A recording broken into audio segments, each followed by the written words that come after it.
მეგობრებო, ერთ წუთში დავიწყებთ პირდაპირ ეთერს, ერთი წუთი დაველოდოთ, შემოვიდნენ მეგობრები ასევე და დიდხანს არ გალოდინებთ.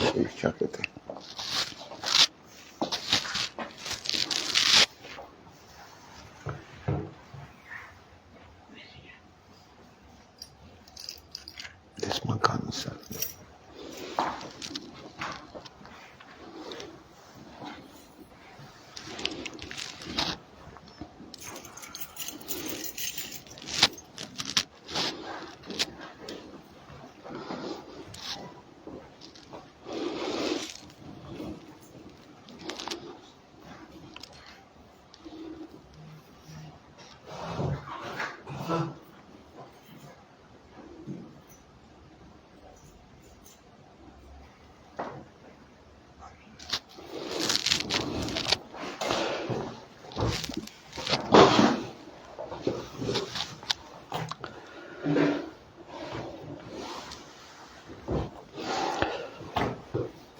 საღამოშვიდობისა ძვირფასო მეგობრებო, დღეს დაპირებული პირდაპირ ეთერი გვაქვს, ჩემთან სტუმრად იმყოფება ტელეკომპანია PKTV-ს თანადამფუძნებელი, ექიმი გასტროენტეროლოგი, საქართველოს შვილების დამფუძნებელი, ბატონი ზაქარია როჭიკაშვილი. მოგესალმებით, ბატონო ზაქარია, დიდი მადლობა რომ ძვირფასო აყურებთ. დიდი მადლობა რომ იღებთ გადაცემაში მონაწილეობას. ალბათ ესე პირდაპირ ეთერში მოდით დიალოგის ფორმატში წარმართოთ ჩვენ დღევანდელი ეთერი. ძალიან საინტერესო ამბები ხდება მთელ მსოფლიოში და ასევე საქართველოშიც.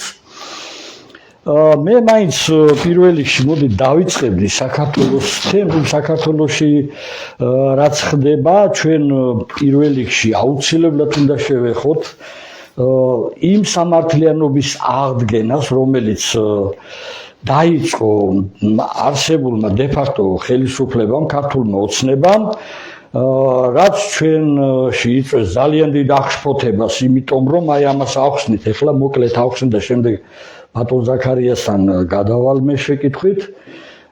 ფაქტიურად ისინი მე ბევრჯერ აღვნიშნე 2003 წლიდან იწყებენ სამართლიანობის აღდგენას და ეს არის პირდაპირ ის რომ საფრთხე ემუქრება პირველი კანონიერი ხელისუფლების საქართველოს რესპუბლიკის არსებობას. აი ამის ხაზის გადაშლა უნდათ, ამის გაუქმება სურთ. სწორედ ამიტომ 2003 წელს შექმნა მიხეილ სააკაშვილმა ვითომ ახალი სახელმწიფო შექმნიო და მოაკლო ესე იგი სახელწოდება რესპუბლიკა.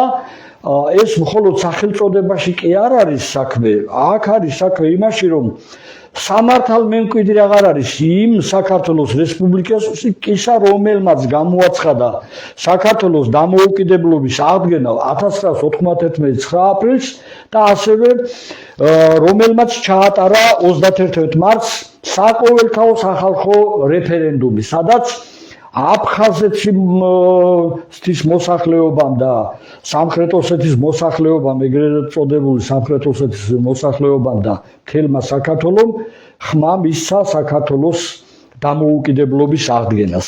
აი აქ არის მთელი მზაკრობა ჩადებული და ყველაზე კიდევ ის არის აი ძალიან რაღაცა ამაზრზენია ის რომ თავარი ბრალდებელი გამოდის თავად მკვლელი გოგა ხაინდრავა. ეხლა რა თქმა უნდა მიხეილ სააკაშვილის ეს ფაშისტური რეჟიმი ნამდვილად გასასამართლებელია, ისევე როგორც შევარდნაძის მთავრობის მოღვაწეობა და შემდეგ სააკაშვილის და შემდეგ დანარჩენების, აი ქართული ოცნების ყველას თავის წილი აქვს ამაში უსამართლობაში, მაგრამ როდესაც ასამართლებ რეჟიმს რაღაცა მორალი უნდა არსებობდეს, ისეთმა ადამიანმა უნდა დაძდოს, ისეთმა ჯგუფებმა და ისეთმა მოსამართლეებმა უნდა დაძდოს ბრალი, ვისაც ამის მორალური უფლება აქვს. თავად გიორგი ხაინდრავა არის უახლესი ისტორიის ერთ-ერთი ყველაზე დიდი სახელმწიფო დამნაშავე, რომელმაც გამყალბებელი ცეცხლი გაუხსნა საქართველოს რესპუბლიკის კანონიერი ხელისუფლება ზვიად გამსახურდია კორტეს, რომლებშიც ისხდნენ ქალები და ბავშვებიც ასევე და ტოვებდნენ საქართველოს და რომლის შესახებაც სახალხო წერს, საჯარო წერს სამგანზომილებაში თავად თავისი შეფი ბატონი ჯაბა იოსელიანი, რომ ცეცხლი გაუხსნეს მშვიდობიან მეტეხის ხიდზე ავტობუსში და ბავშვები და ქალებია ჩახოცილი იქ. და ძალიან ბევრია დაჭრილი ასევე.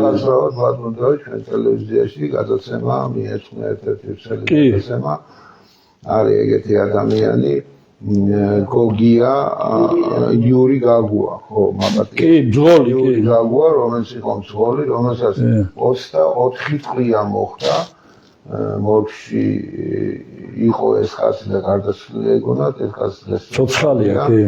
და ასე პირობის გმირია ის ხაზი. გმირია, თქმა უნდა. რომელიც თვითმხილველია ამ ყველაფრის და ის პირდაპირ ჩავს გადაცემაში, ჩვენთან გადაცემაში ასახელოს პირდაპირ ხაინდრავამ და ხაინდრავას ხალხმა. ძალიან მინდა მაგკაცის მოწვევა ძალიან აუცილებელია რომ ყველაფერი მოხდეს კი. არც გარდაცვლილი გურამ ლაგია ზუსტად იმ ავტობუსში და გურამ ლაგიას ყოველთვის იძახდა ის ბოლოს ხორხში ხონდა მას წვია მოხვედრილი და ეს ხაინდრავას წვია არისო.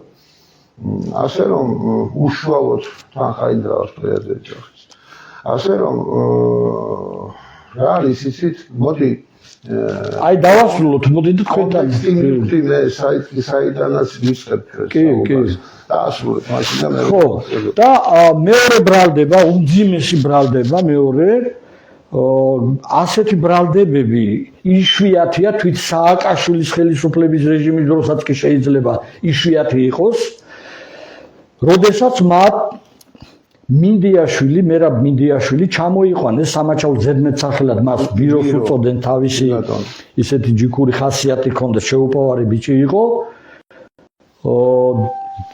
ძალიან მაგარი მებრძოლი იყო კი და მე მისი წეგანაც ვახსენ თქვენთან საუბარში ბატონ ზაქარია მისი ღვიძლი ბიძაშვილები ჩემი იგივე ძმები არიან მინდია და ლევანი ყველაფერი ძალიან კარგად ვიცი დააძინეს თბილისში რესტორანში ჩაიყვანეს ცხინვალთან ხეზე მიაბეს ოსებს შაუგდეს ხელში ცოცხლად დაწვეს კაცი შავლეგოს ღერო და როწავდნენ და ეს დამწვარი გვამს გადაუღო გოგა ხაინდრავა მოლაპარაკებული იყო ოსებთან გადააგზავნო თითქოს ზვიად გამსახურდიას მომხრეები ქართველები აი ასე წავენ ოსებს რომ გააყალბა პირიქით ოსებმა დაწვეს ის ქართველი ბიჭი ამან გააყალბა რომ თითქოს ზვიად გამსახურდიას თანამებრძოლებმა ქართველებმა დაწვეს და აი ესე უსწორდებიან ოსებსო აი ეს ყველაფერი ბრალდება გოგა ხაინდრავას ქართული ოცნების ხელისუფლების წარმომადგენლებო და კარგად გაითვალისწინეთ აი ამის როდესაც რაღაცას საქმეს იწყებთ აქ არ უნდა იყოს მხარე ეს არის უდიდესი დამნაშავე და დასვით საბრალდებოს კანზე და წამება მარტო